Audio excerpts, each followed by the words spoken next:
fellow Slivers across the multiverse. Welcome back to your one and only trustworthy Hive. As a kid, Jurassic Park was my absolute favorite film. As an adult, it became one of my favorite sources for memes. The constant here, I guess, is that I love dinosaurs, so when Ixalan came out, I was beyond ecstatic. Then I realized that the dinosaur deck, well, it sucked, and it lost almost all the time against the Scarab God unless Carnage Tyrant went the distance. Dominaria came, and then the deck lost all the time against Blue-White Control and Teferi unless Carnage Tyrant went the distance. My lovely dinosaurs got better tools with Ravnica Allegiance and War of the Spark. However, months later, the unthinkable happened. The dinosaurs that should have been printed since Ixalan got printed in M20. And GRUUL Dinosaurs was an amazing deck that kept me undefeated at Friday Night Magic events and showdowns for about a month. Until the core of the deck fucking rotated out of standard. It was heartbreaking, but I thought that at least my beloved dinosaurs had retired as champions. Too slow for Modern and kind of a meme in Legacy, I thought I'd never ride them to victory again, not even at the smallest of tournaments. But then, Pioneer came along, and with it, a new opportunity for my dinosaurs to run free and wild. As Dr. Ian Malcolm from Jurassic Park would say, life finds a way. In this deck, we will run 4 copies of Llanowar Elves and 2 copies of Elvish Mystique, or 4 copies of Elvish Mystique and 2 copies of Llanowar Elves. The point is we want 6 1-mana dorks to get the engines running. Then, for even more acceleration, we run 2 copies of Otepec Huntmaster and 2 copies of Domri, Anarch of Bolas. Otepec Huntmaster makes our dinosaurs cost 1 less and it can give them haste. Domri pumps our team, produces mana then makes creatures uncounterable, and it can even act as removal. Speaking about Domri and removal, we run 2 copies of Domri's Ambush as well as 2 copies of Collision Colossus. Domri's Ambush can even deal with Planeswalkers, and even though Collision only deals with flyers, which this deck hates by the way, the Colossus part will make our dinos extra thick, and it will make it easier and faster to crush opposing creatures. The trample part will crush opponents as well, and it will win you more games than it should.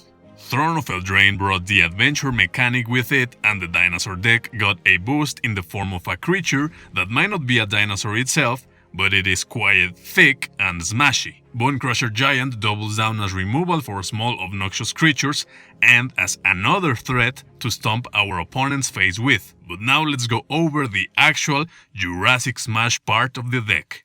We run 4 copies of Commune with Dinosaurs because this card is simply amazing. 1 mana to look at the top 5 cards of our library and put a dinosaur or land into our hand. If there's one thing the history of evolution has taught us, it's that life will not be contained. Life breaks free, it expands to new territories, and it crashes through barriers painfully, maybe even dangerously, but, well, there it is. There it is. And then we have our actual dinosaur lineup. Marauding Raptor is an all-star in this deck.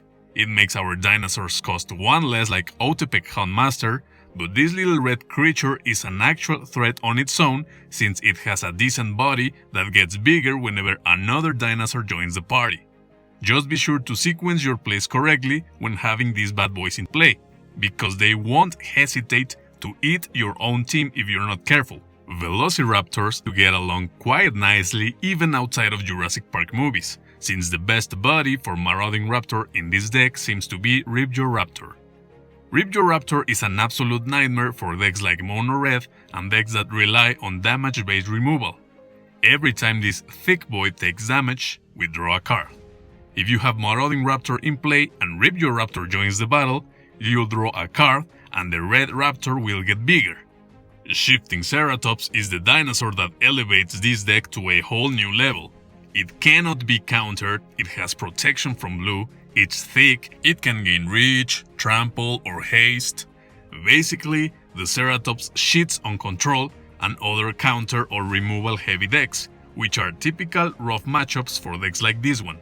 Regisaur Alpha is obviously the alpha of the pack. For 5 mana, you get a 4/4 dinosaur that gives haste to all of our other dinosaurs, and when it enters the battlefield, it creates its own 3/3 dinosaur token with trample.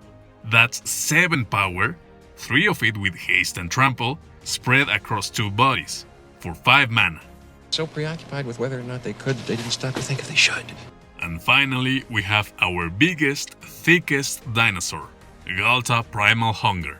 If you play your cards correctly and you have a little bit of luck, Ghalta will be most of the time a 2 mana, 12/12 trampling monster that will probably finish the game in one blow, or bite actually. If you have the alpha in play, you will most likely end the game the moment Ghalta hits the battlefield. As for the mana base, it's quite simple. We run 4 copies of Stomping Ground as well as 4 copies of Rootbound Crag. In a deck like this where curving out is so important, we can't have too many lands enter the battlefield tapped, so we only run 2 of them. 1 copy of Temple of Abandon for 1 more land that produces both red and green, and 1 copy of Memorial to Unity, which is amazing in games that go long, since it can find that copy of Regisaur Alpha or Ghalta that we need to close up the game. The rest of the lands are 7 forests and 5 mountains. As simple as that. The sideboard, as usual, will depend on the meta at your local game store. Pioneer is still a wide open format, so you can still run into lots of crazy decks out there. However, I have played this deck a lot, so I know which popular Pioneer decks do the dinosaurs hate. GRUUL dinosaurs and GRUUL in general hate obnoxious flyers such as spirits and phoenixes. GRUUL Charm and Lava Coil are efficient answers for both. GRUUL Charm is great against other big monster decks too, and Lava Coil is just amazing removal on its own.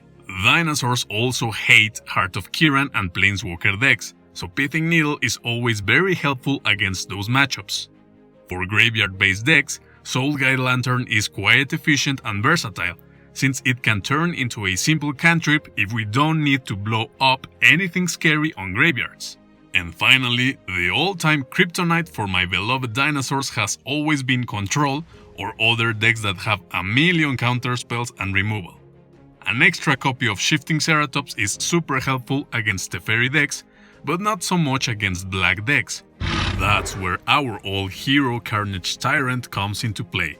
If they can't deal with it immediately after we play it, and the hexproof kinda makes that a bit tricky I must say, the game will end really fast. However, not even the almighty Carnage Tyrant is indestructible, so we have 2 copies of Heroic Intervention ready to shine and protect our dinosaurs from a second extinction. Last but not least, we have 2 copies of Banefire, which add a little bit of reach to our strategy. And that's it. That's GRUUL dinosaurs for Pioneer.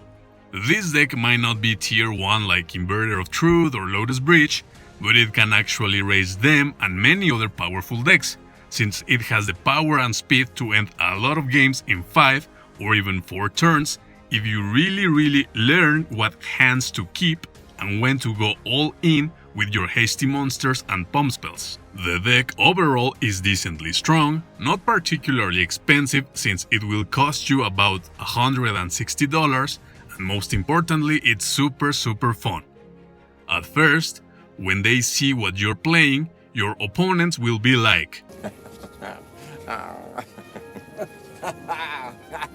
but when you make them dinosaur food with a hasty Ghalta on turn 4, they will be like,